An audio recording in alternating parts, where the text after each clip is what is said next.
A graça e a paz do Senhor Jesus.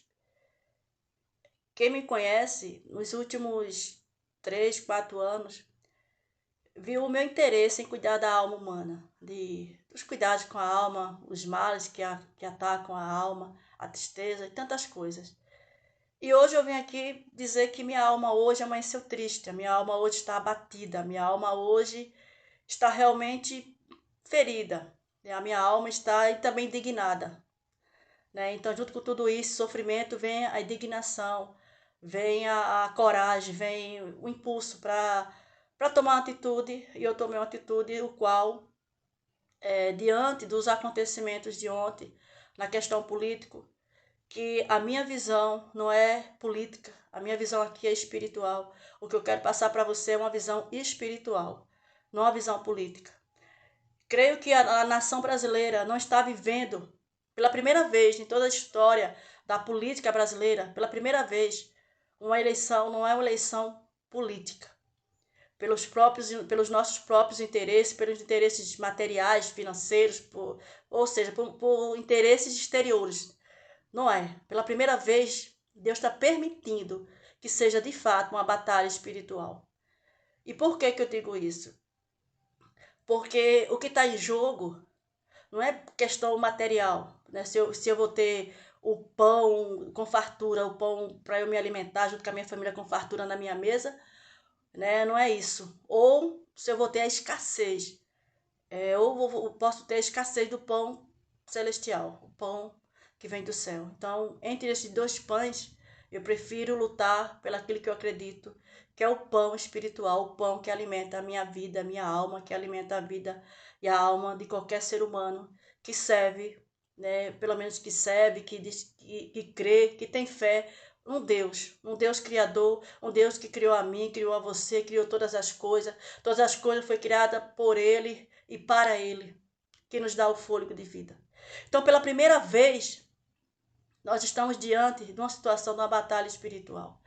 E só para confirmar isso, ontem, não sei se você chegou a ver, mas divulgaram aí um vídeo, o qual um satanista, né, junto com os demais segmentos dessa linha satânica, desse satanismo, juntaram forças para defender um partido, uma pessoa. E pior de tudo, ele está no direito dele. Agora, o que me deixou revoltado, o que me deixou angustiado e triste, sabe, foi ele, essa pessoa, esse satanista, afrontar o povo de Deus.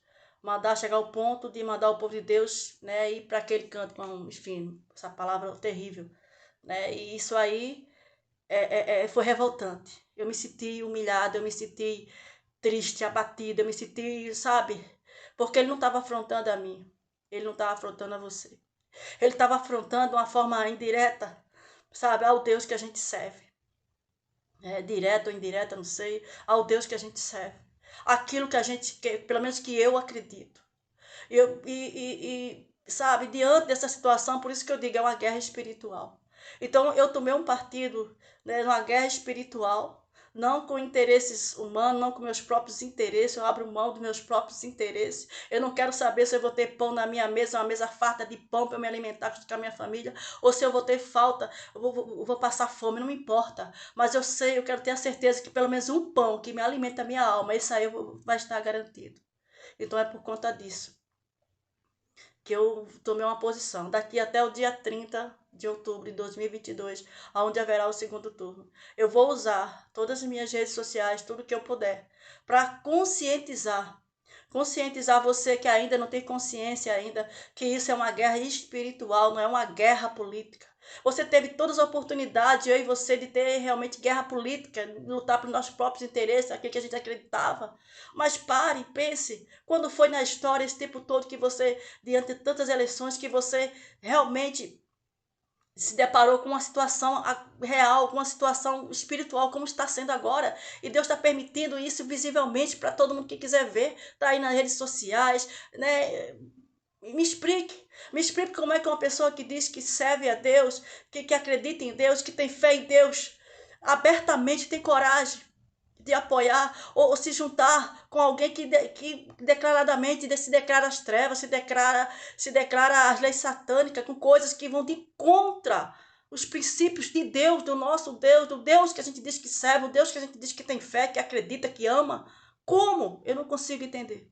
Me perdoe você se sentir ofendido por isso, ofendida, mas eu não consigo entender, minha mente não dá para entender. A minha posição agora é igual à posição de Davi. Davi, quando se deparou diante de Golias, e que Golias afrontava o povo de Deus, igual os outros que se acovardaram, igual os outros que ficaram só olhando Golias lá afrontar e procurando quem é que ia. Davi chegou e tomou a atitude e disse: quem é esse incircunciso que tem a coragem de afrontar o meu Deus? Então, eu sei que eu sou pequenininha, mas eu tenho um Deus que é grande. Nem que eu tenha que, sabe, eu vou usar todas as minhas forças, porque quando chegar no dia 1 de novembro, se porventura o mal sobressair, se porventura essa nação brasileira for tomada pelas trevas, eu vou dizer, eu lutei até o fim. Eu vou estar com a minha consciência tranquila, dizer, eu lutei pelos meus ideais, não pelos ideais que eu acredito, mas ideais que são princípios básicos do reino de Deus, da fé que eu acredito, da fé que eu defendo.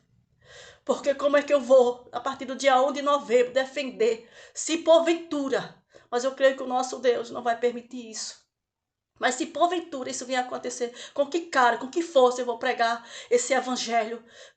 Sabe o que é que vão dizer? Vão perguntar quando a gente sair na rua para pregar evangelho. Quando eu for pregar evangelho, cadê o teu Deus? E vão me afrontar. E o que é que eu vou dizer? O meu Deus vai estar no céu, sim. Meu Deus não vai sair do trono dele de forma alguma. Mas cadê o meu compromisso de defender o interesse do meu Deus? Do Deus que eu defendo. Um Deus que mandou seu único filho morrer numa cruz. Morrer numa cruz, de morte de cruz ali. Derramou o seu sangue, seu precioso sangue pela minha vida. Eu que sou uma pobre, miserável, pecadora. Então eu devo a minha vida ao Senhor Jesus e defender o evangelho. E aquilo que faz parte do seu evangelho. Se o homem que está à frente para defender esse evangelho é um homem ímpio, é um homem que não é convertido, Deus usa quem ele quer. Porque talvez se fosse um crente, se fosse um padre, sei lá quem fosse, que estava lá cheio de Deus, eu e você ia dizer, ele não, tá, é um profeta, é enganoso, é falso profeta. Ia condenar do mesmo jeito. Ia condenar do mesmo jeito. Mas Deus usa quem ele quer, como ele quer, da forma que ele quer. Eu não sei se você tem consciência, ou se já parou para analisar que o nosso Brasil tão amado, abençoado, sabe, que Deus abençoou esse Brasil. Um Brasil que já abençoou a Israel. Um Brasil que tem uma bênção sobre nossas vidas por conta de Israel. Um Brasil que Deus usou um brasileiro para abençoar Israel, que é o povo de Deus, que é Israel, de fato. Né? Então, não sei se você já percebeu, mas o Brasil, eu creio que, se não for o último, é um dos últimos países o qual se tem liberdade de pregar o evangelho. O qual se tem liberdade de ir para a rua, sabe, de usar a Bíblia, de você fazer o que você quiser para pregar esse evangelho, para viver esse evangelho. Tem toda a liberdade do mundo. Mas diante de uma dúvida, de uma incerteza, se essa minha liberdade está em risco, então eu não quero arriscar essa liberdade, não. Eu prefiro continuar, pelo menos com aquele que vai tá me proporcionando ainda ter essa liberdade. Os demais países do mundo todo, analise quantos países hoje têm liberdade de pregar o evangelho. E analise também quantos países que olharam para os seus próprios interesses e colocaram homens, o qual querem colocar agora no dia 30, corrupto, que serve a Satanás, estão no poder em outros países aí. Veja a situação da população, veja se essa população tem liberdade para pregar o evangelho nos 4 cantos da sua rua, da sua cidade, na sua casa, para sua família. Veja se eles têm essa liberdade. Veja, analise se vale a pena. Se vale a pena adquirir bens materiais ou não, não importa. Mas se vale a pena trocar algo material por algo espiritual infinitamente valioso. Então, analise, pense nisso.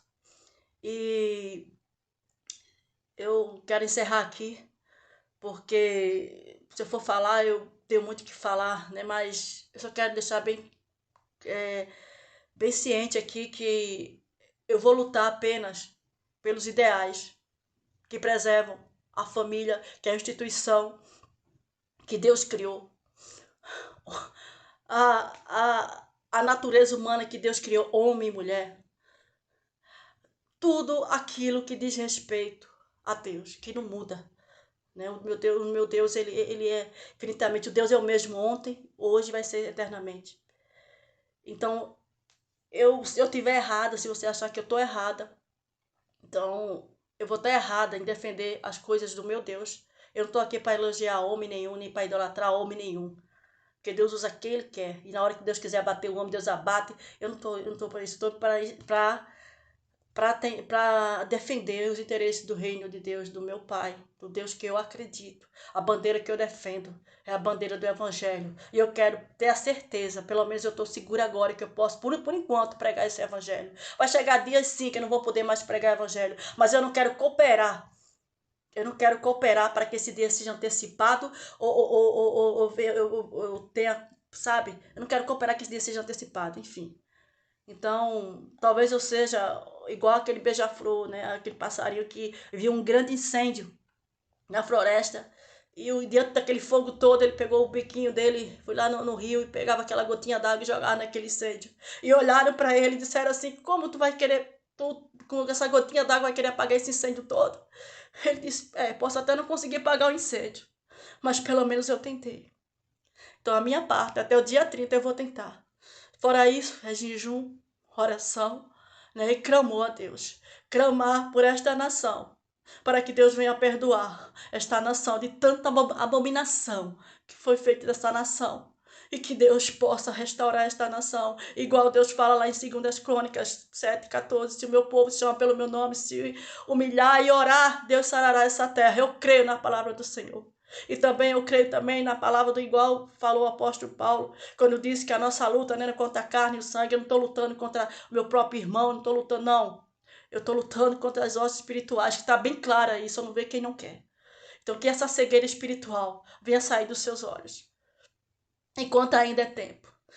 Eu não sei se você vai aderir a essa posição, né? Eu não sei se você vai ouvir, vai querer, ou enfim. Mas se você está sentindo essa mesma indignação, se você está essa mesma revolta dentro de você, igual a mim, então vamos juntos, eu e você, vamos formar um pequeno exército, mas o exército que o general está na frente, o general é Deus. E lutar, vamos mudar essa situação, né, para conscientizar as pessoas a mudar o rumo desta nação, para que a gente possa pregar o evangelho sobre esta nação e toda a honra e toda a glória seja dada ao nome do Senhor Jesus. E que Deus nos abençoe, que Deus nos proteja com seu sangue precioso, aqueles que vão encarar essa batalha. Porque não vai ser fácil, mas eu creio que nós somos mais que vencedores em Cristo Jesus. E que possamos estar dispostos, de fato, a perder a nossa própria vida por amor a esse evangelho, por amor a Cristo. Cristo acima de tudo em nossas vidas. Que a nossa mente seja a mente de Cristo. Que o nosso agir seja o agir de Cristo, é o que está escrito na Bíblia. Né? Que a gente possa realmente defender a causa do reino de Deus. Porque Jesus, quando veio aqui, ele foi apedrejado, ele que tentou alertar todo mundo, e ele também foi acusar ele dizendo: eu estou defendendo as coisas do reino do meu Pai. Então que eu e você, que teve Jesus, que derramou o seu sangue lá na cruz pela minha e pela tua vida, a gente possa fazer o seu mandado, ir por todo mundo e pregar o evangelho e lutar pelas coisas do reino do nosso Pai, né? Em nome de Jesus.